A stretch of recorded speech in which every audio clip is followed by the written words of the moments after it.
Good morning. So I'm on the tidal Usk this morning. I got 2.5 hours between jobs I need to do, and all year I've not really had enough time to fish for injuries and things.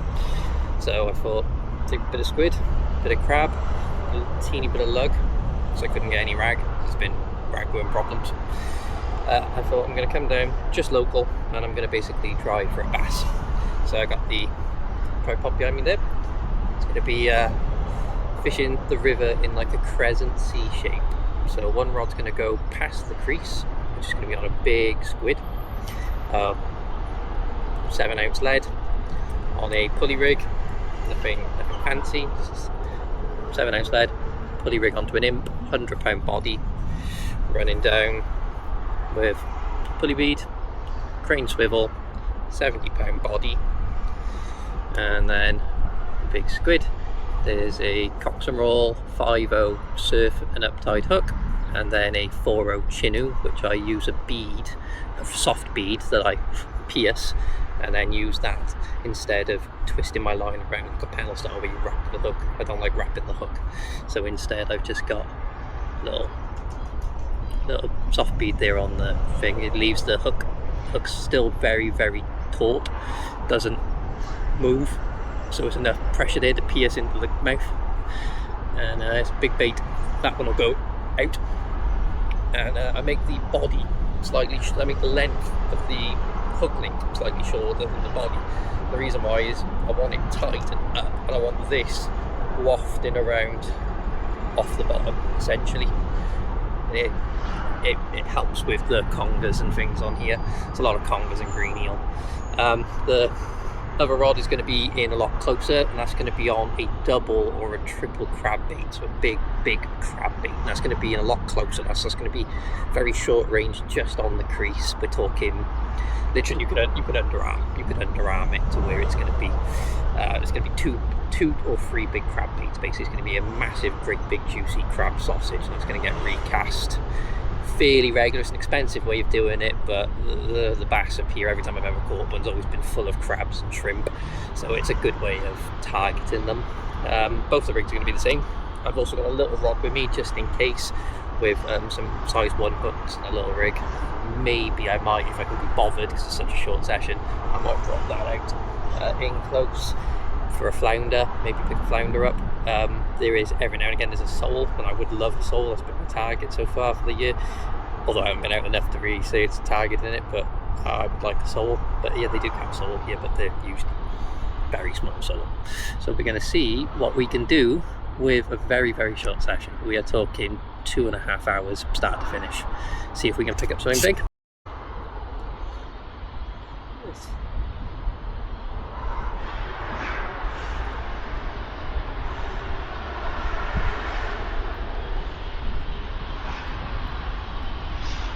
So we got something on. I think it's a bass. It's probably going to be a small conger or something.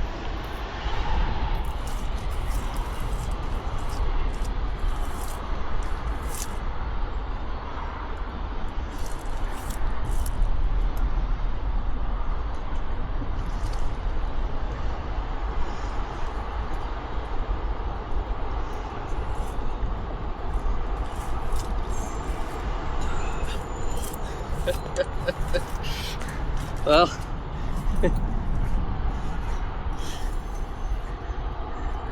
it's a bit of a surprise with the way that went off. I thought that was going to be a conger, but it's actually just a very, very small bass. So, first bite, nice bass.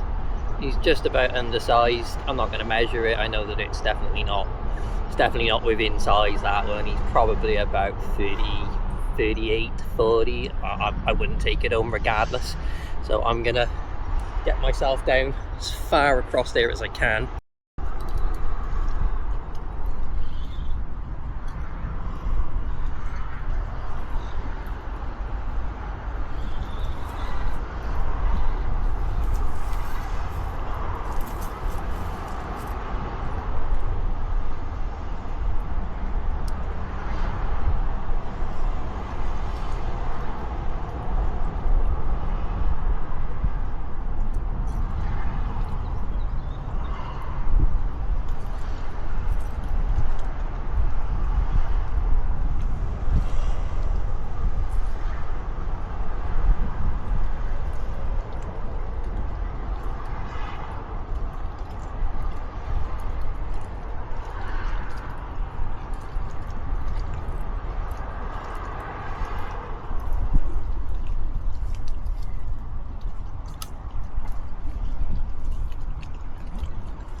There's Dave with a conger by the look of it.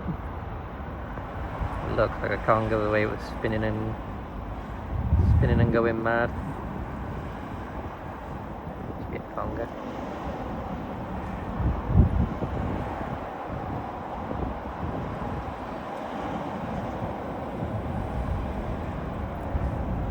That's why we got to be careful on the husk. It's actually getting the fish up safely and you safely.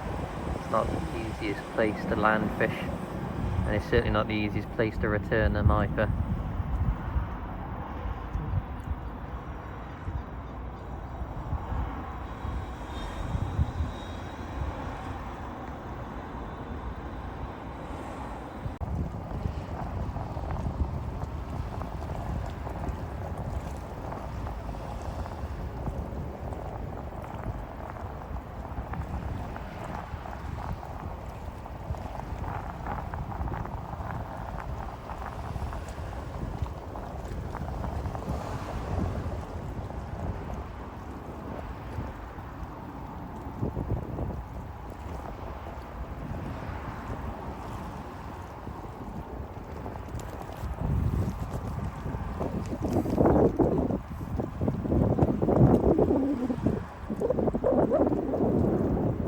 Okay, so I think that's the end of the session now.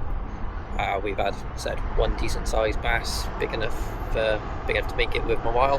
One teeny little schoolie. We've been harassed by crabs and small eel. Rods are just constantly banging away, as you'll see in the video.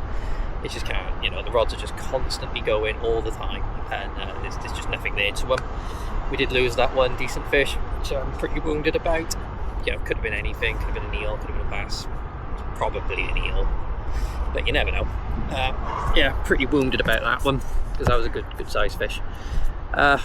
Hopefully this has inspired you to get out. If you've only got a couple of hours like me, I get very little time usually.